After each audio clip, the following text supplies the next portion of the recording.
How can you get over prospecting anxiety? As a real estate agent, there's probably one task you hate doing more than any other, which is prospecting. And I've made a career of doing that because I followed some tips that I'll give you below. Whether you're cold calling, knocking on doors, talking to strangers at an open house, prospecting can be super awkward. However, it is absolutely necessary if you want to get leads, build that database, and you should always be striving to have 1,000 people in your database because that can create you a thriving business, a data bank, okay? But listen, you don't have to be the best and brightest agent out there. Don't worry. So here's 3 simple tips that you could use to get over your prospecting anxiety. Number 1, bring value to the call. Stop sounding like a typical salesperson using the same typical scripts. Now listen, scripts are great, but you have to make them your own. In other words, you can have a script and you can't sound like you're reading it. So again, you have to practice it so much it becomes second nature. So it seems obvious that you would need to bring value to the call, okay?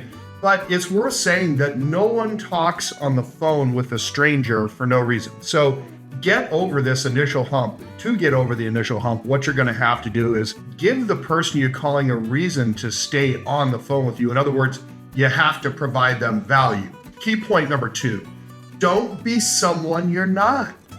I watch all of these people on social media trying to social their way through their real estate career because they're afraid to speak to people. They don't know what to say. And while that's one leg of the lead gen levers or lead gen wheel, it is not the only one. I know them in real life, and then their social media, they're completely inauthentic.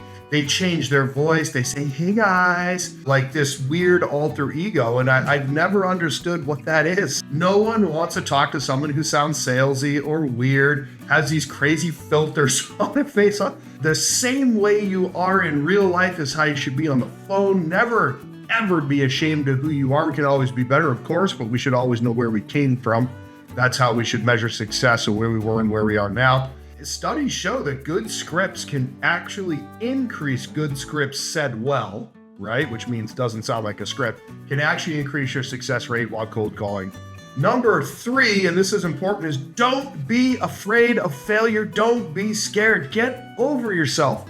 Our ego doesn't allow us to think outside the box, to do anything different. We just want to stay right in that rut, which is a low-producing rut. Right? If you're not uncomfortable, you're not growing, you have to learn how to be uncomfortable. So for every unsuccessful sales call that you make, you're not going to get an appointment on every single one. And believe me, the point of a call is an appointment. And if you really believe that you're the best agent for the job like I do, don't you want to tell more people about what you do and ask them to do it with you? So many of the people that I speak to on a daily basis and that my team speaks to on a daily basis are so happy to actually hear from someone who's not trying to sell them a home warranty or some healthcare or something. Open enrollment. Boy, I didn't know there was open enrollment 365 days a year, right? Although it may seem like a waste of time every no that you get, remember that prospecting is a numbers game. It does not take a genius. It is not high pressure. You are not high pressure selling those people. You're simply asking them if they had any plans on selling before you made a call today, or buying or investing in real estate. Research shows that only around 2% of cold calls are successful, but don't let that discourage you. Instead, use this statistic to figure out how many people you need to speak to in order to get a sale or hit your goals. Remember, if you're the best person for the job, it's your job to get in front of that client that is thinking already about buying and selling. You're not going to convince someone who's never thought about it to go ahead and list with you today. That's not the point. The point is to find someone who had already planned on it and then go present to them.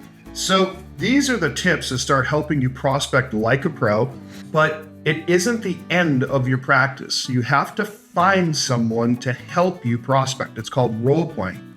You need to find a role play partner to help you sound more natural on these calls. So if you have any questions or suggestions about how to find a role play partner, what that looks like, how to choose a good role play partner, or you want to role play with some people on my team, we'll be happy to provide the scripts. And we do a training every day at 11, Monday through Thursday. And we role play at every one of those things, and you're welcome to come to that as well. So don't hesitate to reach out if you'd like those scripts, or you'd like to join us for a role play session. Okay? Always willing to talk. Have an incredible day.